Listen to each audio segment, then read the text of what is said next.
What's cooking, Toronto? The team is back. Hello. That's Zachary. I'm Graham. This is the Pick6ix ASAP video podcast. And we're going to jump right into some NHL because it's been pretty wild. A little bit unexpected, I guess. But I think for me, this is Ovechkin's time, baby. You think so? He got over that juggernaut that is Pittsburgh and Sid the Kid. Yeah. They've just steamrolled Tampa Bay the first two games. Ovechkin, he's touched his 10th goal now in, 13 games? Yep. The guy's just a snipe show. And up 2-0 going home? Yeah, that's crazy. Well, we saw that with the Blue Jackets against the Washington Capitals, and they could storm back. So with Tampa Bay's defensive depth, we might see that, but I hope it is Ovi's here this year. It's definitely a tall mountain to climb for the Lightning because down 2-0. Yeah. I thought I heard today that it's never happened, a team down 0-2 on the, going home. Actually, at home. I don't think any team has ever come back in the conference playoffs. Yeah. So they got their work cut out for them. I guess if anyone can do it, it would be the Lightning. They are definitely a stellar team. Yeah. But the goaltending's been a bit suspect, so... Well, even, dumb penalties, like what Kucherov did at the end of the game. Seriously, he deserved the unsportsmanlike conduct there, but, you have, 30 seconds left of the game, you're down 4 goals, you're not going to come back. No. And I wonder if, player safety is going to get involved in that, because anytime there's kicking, there's a blade on your foot. Well, yeah, because if you saw Connolly, he didn't intentionally do it. He went for the check and Kucherov stopped. Yeah. So, and it just so happened his leg caught him, but on the way back to the bench, Kucherov just threw out his leg, and you can obviously tell that he intended it. Yeah, just frustration boiling over, and that's not the mark of the Lightning. They've always been such a poised team, and that's kind of what has put them where they are. Yeah, for sure. So I don't know if they feel a sense of doom. Do you think he'll get suspended for that? I can't see him not. I don't see a 3-gamer like what Kadri got. I see maybe a 1. I think a game for sure because it's intentional, and there's an emphasis on no kicking in hockey. Mm-hmm. Like I said, your foot's a weapon in hockey. There's been too many injuries because of skate blades. You can't intentionally kick a person. So, for sure. Yeah, I expect 1 game. And listen, if Washington wins that first game at home, game 3, we're looking at a sweep, bud. For sure. Yeah. And I don't, I would say they're going to miss out if he's suspended, but he hasn't produced at all this series. No. So... But they're such a finely tuned. Quiet, yeah. They're such a unit that you take away any one of them. Oh, yeah. It's a different ballgame. I know they have 4 great lines, but that's because the lines have been consistent. So if you break it up in any way, I smell trouble. Yeah. So Vegas, first loss of the playoffs. Yeah. I don't know. Winnipeg, I want Winnipeg to go in as the Canadian team. But I also want to see Vegas because they're an expansion team. I want to see how far they can do it. Yeah, so I think Vegas would be the interesting pick to go into the Cup final. Yeah. But obviously our roots have us rooting for Winnipeg. And their style of play also. It's not just because they're the Canadian team. They play a fast, physical, exciting game. You know who I like watching? That Blake Wheeler, Scheifele, and Laine line. Mm-hmm. Oh my gosh. You know who I've been impressed with, and I want to see him in some blue and white next year? Byfuglien. Oh, okay. Byfuglien, I don't know, man. There was a time where everyone's like, his career's done. They put him back to defense, and that's what we need. We need Byfuglien on our back line. So. And he's a right-handed shooter, so. He's just a heavy dude. Yeah, I can see the Jets definitely advancing, but it would be interesting to see it go at least, a 7-game would be really exciting. That would be. But Vegas right now, they're kind of playing with house money. Nobody expected them to be where they are, especially them. The ownership there, I think they're in a pickle right now because... They're like, what do we do now? Right, because the way they set themselves up before the season, it was almost tanking. But now with the success they had, it's almost like you owe it to the fan base to continue the success. But I mean, with the, like you said, how they were trying to get good picks and stuff like that. They traded away their first round pick to Detroit for Tatar, so I don't know about the tanking aspect, but was it a good trade then? It turned out to be a good trade for sure. But the hockey playoffs they're in full tilt, and it's just really exciting right now. So I think this playoff has been the most exciting since I've been watching. I don't know. In this new era, yeah, I could say that for sure, because there's no certainty. You just don't know from game to game who's going to win. Exactly. Like, look at Winnipeg. They've had a tough road to climb in this playoffs, especially against Minnesota. And Nashville. Yes, of course, Nashville. A lot of people say that is the actual Cup final, the Nashville-Winnipeg, but it's not really. No. So, but it went one game. So that was the best part. I love watching that type of stuff. So give us a pick. What two teams are going to be in the finals? I told my brother before the series started, that Tampa against Winnipeg, but I don't know. I have no clue. Washington is surprising me, so I'm going to stick with mine. Tampa against Winnipeg. Okay.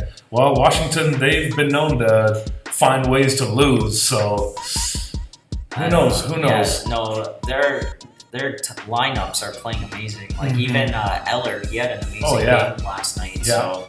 And Holtby has emerged as their obvious number one goalie because he wasn't even starting at the beginning of the playoffs. Oh no, which Grubauer? Yeah. Oh, so he took his job back and he's ran with it. He's played great. For sure. I guess my picks now that I have some games under the belt that I can just cheat. I'm going to go Washington, Winnipeg. Okay. And and I know it's not the huge market, sexy matchup that the NHL probably wants, but I think there's a lot of NHL fans, even casual fans, they want Ovechkin to win. Oh, for sure. Because he's done so much in his career and he just doesn't have that. Just to top it off, he gets the ring, because if he gets that cup, he's got to be in the conversation of the best of our generation. I know that's kind of Sydney's to lose, but come on, Ovechkin, that's my boy, the grade 8. So we'll keep tabs on the NHL and see how it goes. Also, double IHF, that tournament. What do you think about Canada's chances? They lost to Finland 2 days ago, 5-1. Mm-hmm. Yeah, so that was not a good showing. No. But I don't know. I haven't been paying great attention to it. But it's all those tournaments are Canada's to lose, so. Well, even, like, do you agree with the fact that if a team, say, like Winnipeg or Washington loses, they can pick a player mid-tournament to come play for and represent for their team? No. I don't think that should be allowed, because look at Pasternak and Krejci. They went to Czech Republic and they tore up Russia. Right. So I don't know if that should be allowed or if they should check up on that and say, you know what, guys, you chose NHL playoffs, you should be staying with your team or come represent your country. I think that it should be the rosters are submitted before the tournament starts. Yeah. And the only way to replace somebody is by injury. If there's somebody injured, you can pick up a non-roster guy, and then you'll get lucky. If your country has a guy who's been eliminated from the playoffs, then lucky for you. But no, once teams are eliminated and you just pull in all their superstars, that's not fair. Yeah, I don't think it's fair, and it doesn't give those like small countries, say like Latvia, a chance. You know, they're not adding nobody. They're not adding anyone, but. Even South Korea's in it. They've been getting creamed every game, but I love seeing random countries like that, non-hockey countries, go into these type of tournaments. It's fun to watch. Underdogs. Yeah.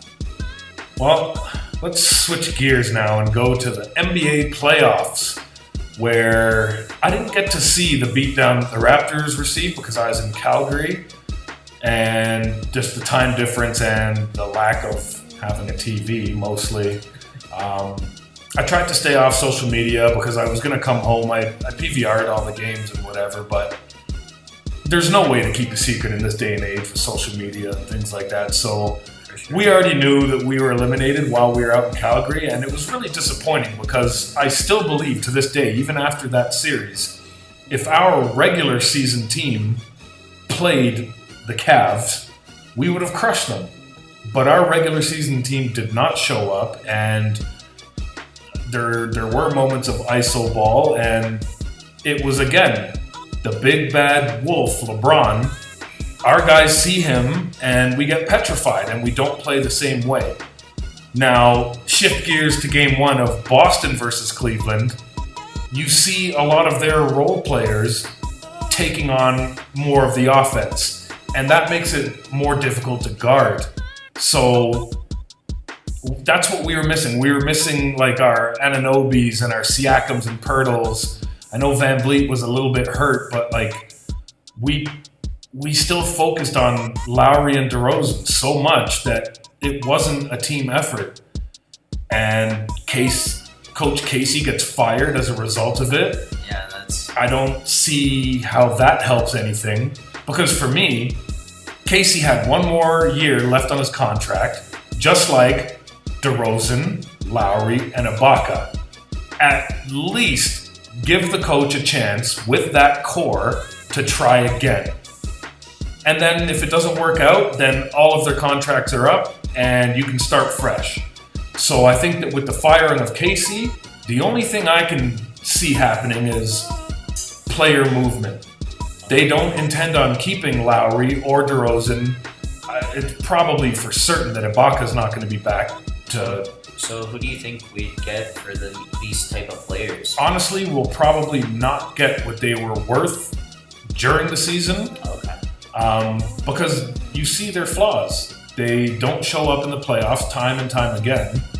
And that's the one thing that I do agree with Masai Ujiri.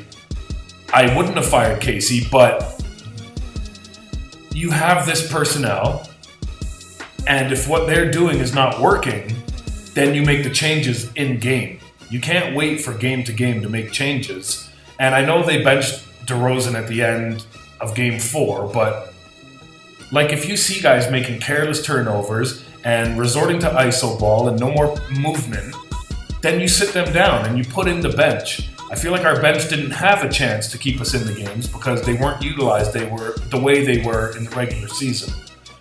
So I don't like the firing of Casey, and I don't like it either. Didn't he win Coach of the Year as well? He's going to. Yeah. He won the Coach of the Year as voted by his peers, okay. which is not the official award. Okay, I thought he won the No, thing. But he probably will. And do you think the how odd is that? Yeah, that's what I was going to say. Do you get fired before you win the award. That's incredible. Do you think the playoff run will affect his winning of Coach of the Year? No, because those awards are regular season awards. Oh, okay, I see. But typically there's been times where I think that, like that year that Dirk won MVP, I think a lot of that was playoff. A lot of that weighed in. Okay. But no, they're supposed to be regular season awards, and that shouldn't affect it. But for bringing in a new coach with our 3 core guys with expiring contracts, what does that mean? Why would we do that? What coach would want to come into that situation? Yeah. Unless it's somebody in-house, unless we're going to bring up Nurse or even Stackhouse from the G League. Like, I don't see how a coach from outside of the organization would want to come into that situation where your big 3 have expiring contracts. So obviously disappointed at the Raptors. Of course, as we're from Toronto. Right. It's just why did we not play the same way we did all year?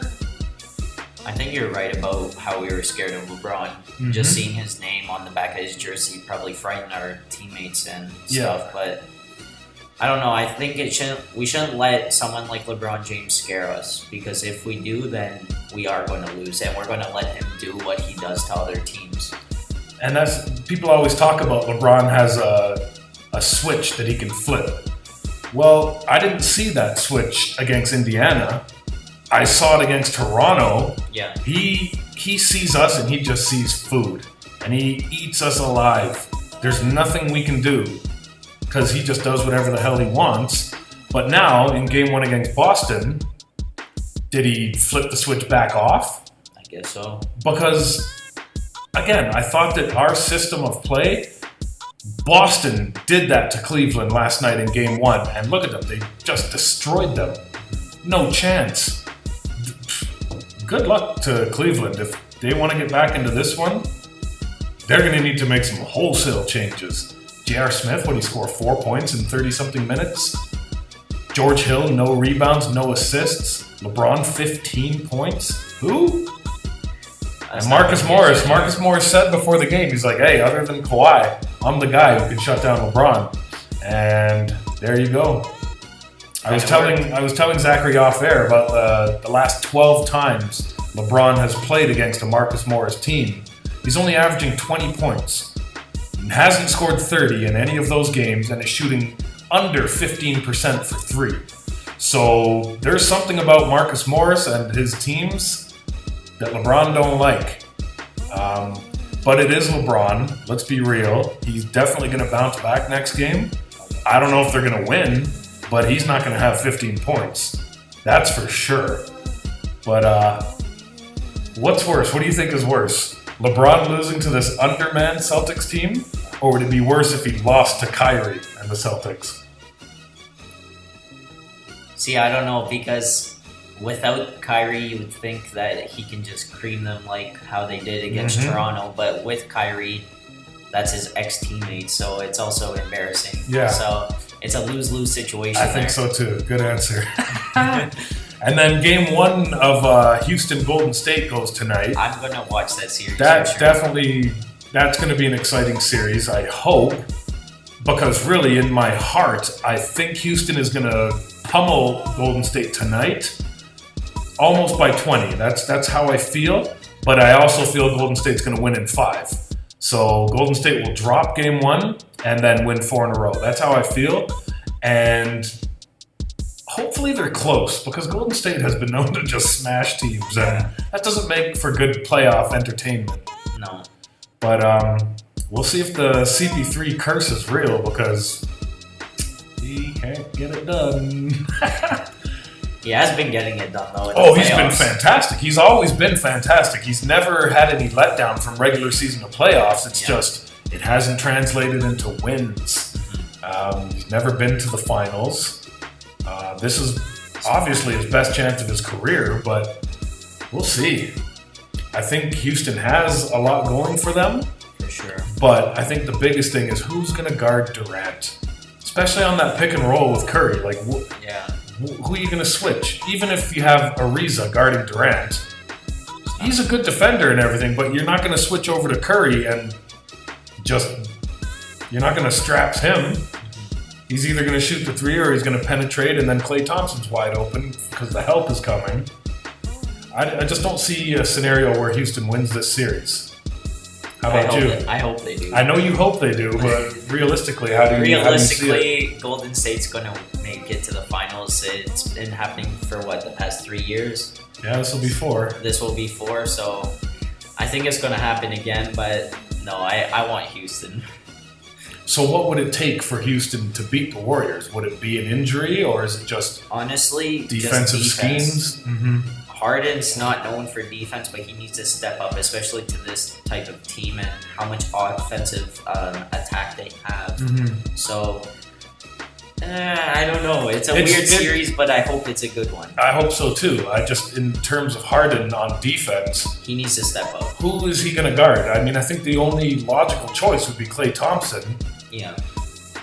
Just because Klay Thompson isn't really a ball handler per se. At least Harden can just run around and chase him. But if you're going to chase around Klay Thompson all game, you're going to be pretty tired on the offensive end. Sure. And they need Harden to be going for 40 and 10. Him and Chris Paul both have to play out of their minds. Capella has to be a rim protector. And they need guys like PJ Tucker to really step up on defense. Eric Gordon's got to play out of his mind. Ariza's got to play above average. And that's just a lot to ask. Oh, for sure. For 7 games, that's a lot. Golden State is hard to keep up with. So, Game 1's tonight. We'll see how that goes. For sure. So, off to some soccer news. There's footy. There's been a lot. For the past 2 weeks you haven't been here, there has been a lot. Yeah. I'll start with something closer to my heart. Ike won Greek Super League. Not my favorite team though. My team came in 11th, so we're not going to talk about that. I'm just happy my brother's team, Olympiacos, came in 3rd place, so they're only doing Europa League, not Champions League, which is great. Even though they got smoked by Juventus, Barcelona in the group stages there. But I'm happy seeing different teams win. That's what I like. Any playoff, like NBA, NHL, FIFA, whatever. Yeah. I like seeing different teams win each year because it doesn't look like Golden State per se, where it's Golden State against Cavs every single year. Yeah.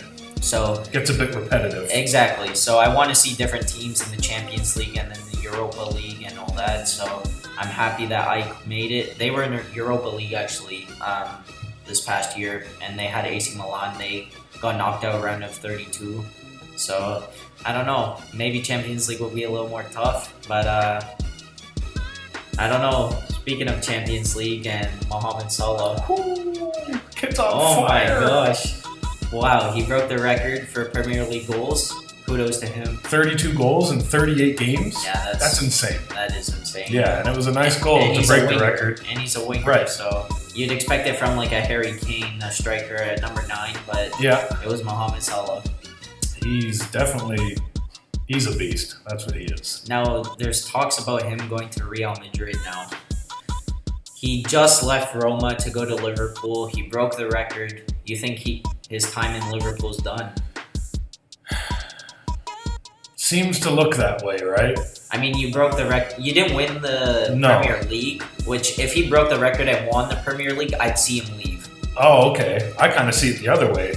Oh, okay. I see it if he won, I feel like he might show some loyalty and stay and maybe try to build a dynasty. that as well, but I see him just like saying, "Oh, I conquered this part of the world. Let me go to like the Galacticos and go to Madrid, you know, Yeah. and try to see if he can tear up the La Liga with Ronaldo and Benzema." Well, it's going to be tough to get the same offensive output with that much star power on the team, but For sure. I guess what's important to him? Is it winning? Is it personal accolades? Is it money? Probably Because winning and money could both come with Madrid, whereas the personal accolades just stay where you are and you're just going to for sure pile on. I don't think he's going to knock 32 goals with Ronaldo on his team. No. Ronaldo will still do it, Unless but they both get 30. unless they both get it. But no, I like Mohamed Salah. I rate him. He is fun to watch for sure. For sure, and he's young too. So, Yeah, he's younger than he looks. Yes. He looks like he's definitely. 37, but he's not. No. So TFC. What do you think about TFC? Okay, so I wasn't panicked early because of their preparation for the CONCACAF tournament, right? Yeah. They didn't have a lot of time, or I guess they didn't even care about the MLS season. But they've had They better 2 be or there. 3 weeks now to get their stuff together, and they just haven't been able to pull it together yet. Not at all. Losing to New England on Saturday, that's not a good look. And 2 early goals at that. 2 early goals. Panila, 4th and 7th minute. And then Giovenco taking the red card in the 90th minute. That's just frustration. And it was straight red. It wasn't 2 yellows. No. It was straight red. Yeah. So we won't be seeing him next weekend. Right. So we were saying, it's early. They'll get it together. It's fine. They're the best team in the league. Doesn't look It's like not it. early anymore, and they need to make some changes. They have 7 points in 9 games. Not so enough. first place Atlanta has 22 in 11 games played. So I don't think we can come back. We can obviously climb the table still, Yeah. but I don't think we're going to climb back to first place. We might make the playoffs, but last seed. We're not going to be making it first seed this Well, year. hopefully by then we are more in a rhythm and we just break some hearts. Because as a first seed, you don't want to see TFC. That's the defending champs. They're going to The star power's there. The roster's loaded. You don't want to see TFC if you're the first seed. That would suck for you. But if they don't get their act together, it's not really going to matter a whole lot. So get it together, Reds. Hey? And speaking of roster spots, Wayne Rooney to DC United. DC United right now is in last place with 5 points behind TFC. So do you think he went there to prove a point that he can carry a team, or do you think he went there for the money? The American dollar. I don't know, because I'm sure he was still making huge money overseas. Oh, for sure. If it is a thing where he wants to prove he can carry a team by himself, okay. The challenge starts now. Oh, for sure. Who's the ownership there? That's not a Beckham team, is it? No, it's not a Beckham team. So I figured like that's where all the overseas players would be going to one of the Beckham teams. Well, like Lucas Zlatan, he went to LA Galaxy Right. where Beckham played, and Schweinsteiger went to Chicago, which Beckham I'm not 100% he owns, but Schweinsteiger, you're seeing all these players like Gerrard went to New York City, Pirlo went to New York City, so Giovinco's here at TFC. I don't think he would join with Giovinco or anyone. He would try to do it on his own. Okay. Well, we'll see. He's not a spring chicken anymore, but No. I mean, we've seen there's even guys on TFC who aren't all that young, but they look rejuvenated here. It's a smaller pitch, and Yeah. it's a bit of a less sophisticated game here in North America, so guys can extend their careers here. But it's coming up. Oh, for sure. From where it was even 5 years ago, Yeah. it was hard to watch any, not even TFC when they were awful, but to watch any MLS game, it was like, dude, just control the pass. Like, it was just such a sloppy game, and now It's developed. it has developed. There's still just such a contrast between the two, but it's definitely trending upward. So we're going to see a whole lot of European and South American guys come to MLS for sure toward the end of their careers. Well, like Iniesta, he's leaving Barcelona. Talks are going to Japan, so he's going to the opposite side of the world. Do you think they're going to random countries just to make a name for themselves, or do you think they're going there just to get that 1 or 2 years extra? It's hard to say. Not being so familiar with the Japanese league, I don't know what the motivation there would be. Well, he's linked to Vissel Kobe, where Podolski plays right now. So, and there was also talks where the Barcelona, who sponsor their jerseys, the team Kobe, also has the same sponsorship. Mm-hmm. So maybe it's because of the sponsorship he's going there. Yeah, or, some endorsements. Exactly. Some hidden money that's not tied to their salary. Who knows? Who knows I don't know. what people... But I like seeing these guys go to random leagues. Yeah, that well, you wouldn't know. if you're not contributing at the same level you've been used to your whole career, sure, make a change. Why not? Yeah. I mean, these are professional athletes. I think Egos that's what- are always huge, so there's a level of pride involved. I think that's what Giovinco did when he came to Toronto FC. He wasn't making a name for himself at Juventus, but look at him now. Yeah. Everyone knows Giovinco. Well, he's like the best player MLS has ever had. Yeah. And he was not a star No, in Juventus. He was a sub. He was on the Right. bench most of the time. So I think guys over there see that, right? Like, you might not be a household name in the Champions League or Europa or wherever. You can come to MLS and be the guy.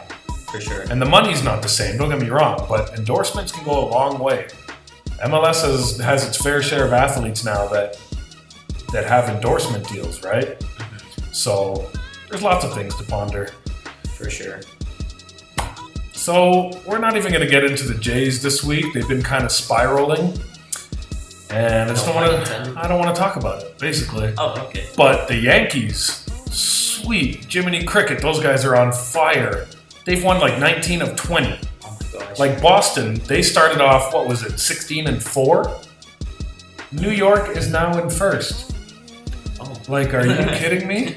Good morning. Oh my gosh. Yeah. So I hate them. You It's hate just- them, but they're a good team. It's like a Golden State. You hate I don't them. hate Golden State. I hate Golden State. I don't root for them, but I don't hate them. I like watching them play. I like Kevin Durant. I like Klay Thompson. So it's just, oh, good Lord, the Yankees. I hate those guys. So on that note, I think we'll just sign off for the week before I get really triggered. And again, thanks for tuning in. If you haven't subscribed, do that. Like it, share it. And comment. Let us know what to talk about if you have some specific topics or leagues or anything. Yeah, and to quote Coolio, if you got beef, get a pork chop. And that makes no sense. Where are the lyrics, guys? So we'll catch you next week. Thanks for tuning in again. Thank you. Toodles. See ya.